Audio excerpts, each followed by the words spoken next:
DEFCON alert, 5-alarm fire, Chainsaw Man Tuesday is on fire this week. Chapter 208 of Chainsaw Man just did the unthinkable. Either we are being trolled by Fujimoto, hope to God, or he really did just go through with killing Mitaka and Yoru. I cannot stand for this.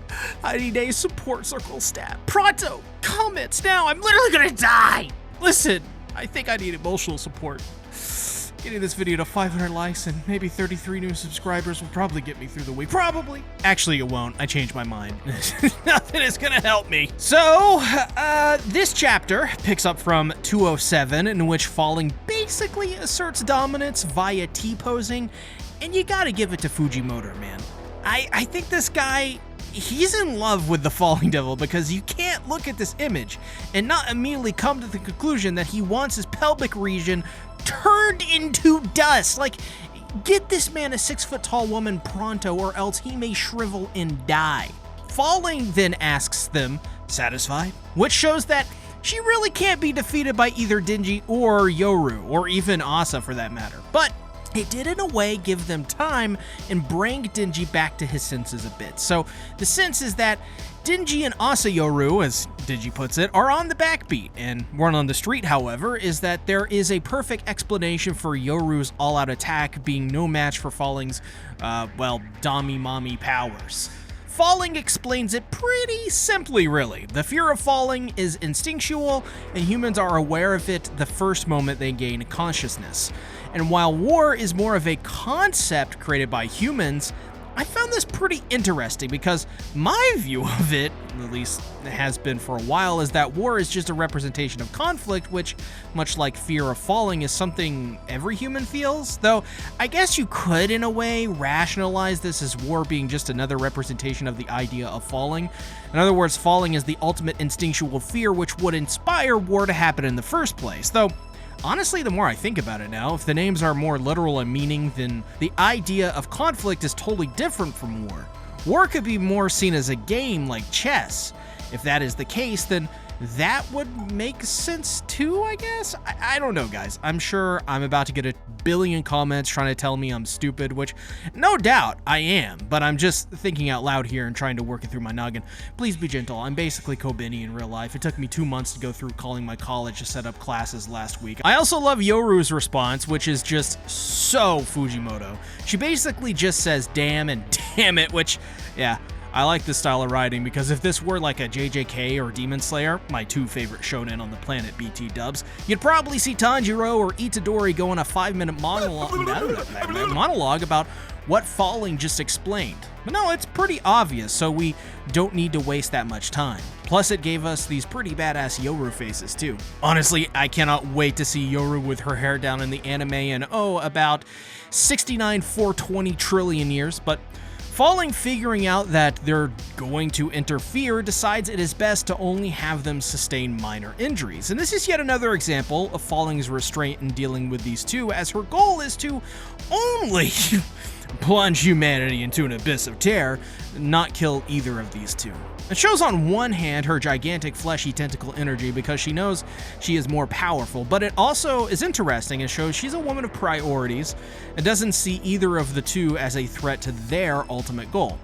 That is peculiar and very interesting because leaving these two alive could possibly be their biggest mistake. So, this is where we do yet another callback to the end of the Falling Devil arc. I love these callbacks. With Asa Yoru injured, as Denji calls her, Denji carries his waifu in his arms as they run from Falling. Now, this image is really notable, not because this is obviously Asa Den blossoming, but because Denji very clearly has his hand on her butt cheek.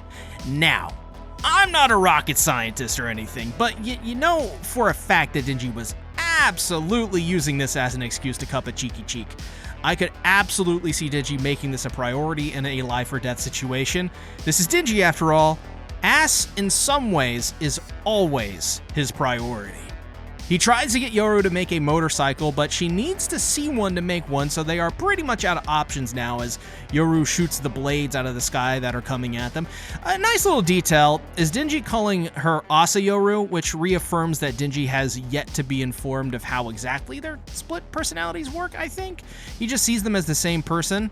This is pretty massive because this means that despite Asa telling Denji that Yoru has her own plans, he hasn't yet made that separation between the two, or it could just be the fact that he is panicking and wants either of them to just pull something out of their ass. Pun intended! Wow! Can't believe I wrote that. Needing a moment to plan something, they dive into a stranger's house only to be cornered by falling. And just imagine you're minding your own business and two weird-looking hot people jump into your house with weapons, destroying the front entrance. Not fun. So with no plan, Yoru feels the only option left is to use her ultimate weapon number 2 as Yoru places her hand on Denji's head. Oh my god, it's just so cold! Calling back to the iconic thief scene. I miss Nayatsu so much, man. I miss her. But just before she is about to, well, do it, Asa takes over, again showing she is trying to protect Denji at all costs, even if it means fighting falling alone. So she tells Denji to run, as Yoru is planning to turn him into a weapon. This was incredible, and builds upon the last 2 chapters so well. We now know pretty decently what will make Asa stand up to Yoru, and it does seem to be Denji. Both times she has taken control over her body when Denji was in danger. It kind of, honestly, not gonna lie, it made me a little teary-eyed reading this, just thinking about it, because much like Denji, Asa couldn't live with herself if she let Denji die, especially by her own hand. Well, sort of her own hand. Not the original, at least, but I mean, you get the point.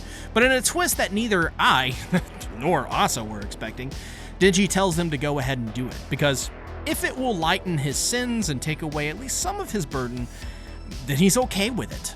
As he reaffirms it a second time in the only way Denji can, come on, turn me into a badass weapon. Guys, this was so freaking hype! This is playing on the themes of Denji in this arc by being self-sacrificial due to his absolutely destroyed self-esteem and will to live. He doesn't care, not one bit. He would rather be turned into a weapon than to suffer a moment longer alive and filled with the feelings he has on the inside. In a way, it is quite pathetic of Denji.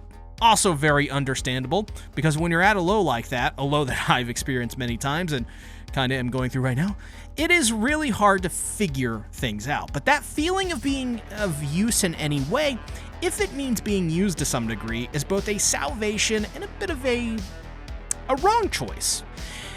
Let's put it this way. It's 2 steps forward, 1 step back. It's not momentum, it's just movement. This is similar to Asa as well, because Denji would give it up for the better of someone else. Asa does this all the time, and with Denji as we see over the past couple of chapters. So it is yet another example of how different they can be and how they come to these conclusions, but also how similar they are in their struggles. It's cute in a depressing and sad kind of way. So, being told it is okay, Yoru defies Asa and takes over, ready to turn Denji into a weapon, until we get that same bashful look when they were in Aging's world. Yoru, she can't do it. She can't turn him into a weapon, and that is because Yoru, just as much as Asa does, loves Denji. For her, this is a dilemma, and also in a way an outright lie on her part. Denji isn't the ultimate weapon number 2, liar! Denji is ultimate weapon number 1, bros. There is nothing more important to her at this moment because of the very fact she couldn't go through with turning him into a weapon. She outright refuses it. To save themselves, they have to fight back, but to do that, Denji has to die and become a weapon, or seemingly die. We don't know how the mechanics of that work yet, but with that hesitation, there are consequences. Asa and Yoru are pierced through the skull by one of her weapons in a shocking moment that I refuse to accept. Sorry, Yoru and Asa haters, this shit right here, red herring, a bait and switch, and you buttholes know it. Wanna know? Wanna know how? Oh, I bet you do, haters. Haters! Reading comprehension time, Exhibit A.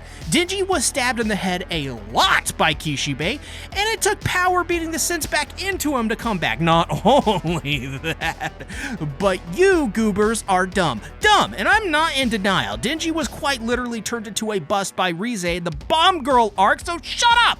Asa is not dead, neither is Yoru, Rize is alive. Exhibit B. Falling clearly said that she only intends to give them minor wounds. Oh, that wasn't major wounds. That wasn't kill you wounds. It was minor. So, are we about to call Falling Devil, the 8-foot-tall goddess of the human Hembaba, a liar?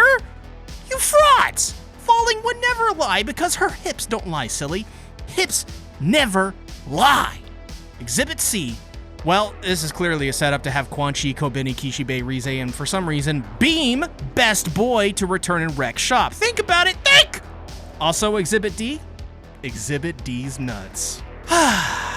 Okay, but for real. I don't think Yoru or Asa is dead here. I just think Falling is putting her out of commission, and who knows, maybe this means that when Denji feeds her blood, or that feeds her blood. Oh god, I can't speak. And who knows, maybe this means that when Denji feeds her the blood of that old random guy, that Yoru will be sorta out of commission for a while, just like how Denji was when power was beaten on him.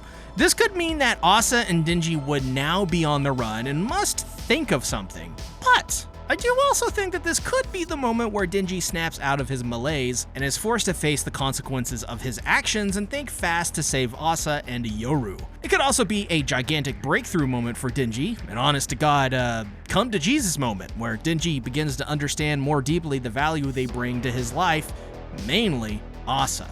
What comes after that? I don't have a single clue, but my hope is that Kobeni comes back from the amazing digital circus in chapter 209. Oh, by the way, Bi-Weekly Devil is back. Fujimoto really about to make us wait 2 weeks to see if Asa dies? Emotional support circle in the comments now. I need it. I'm gonna die. Thank you all so much for watching. If you haven't, please check out my trailer reaction to the brand new Rize arc film and my side-by-side breakdown between the film, manga, and colored manga. Make it a great day or not. The choice is yours.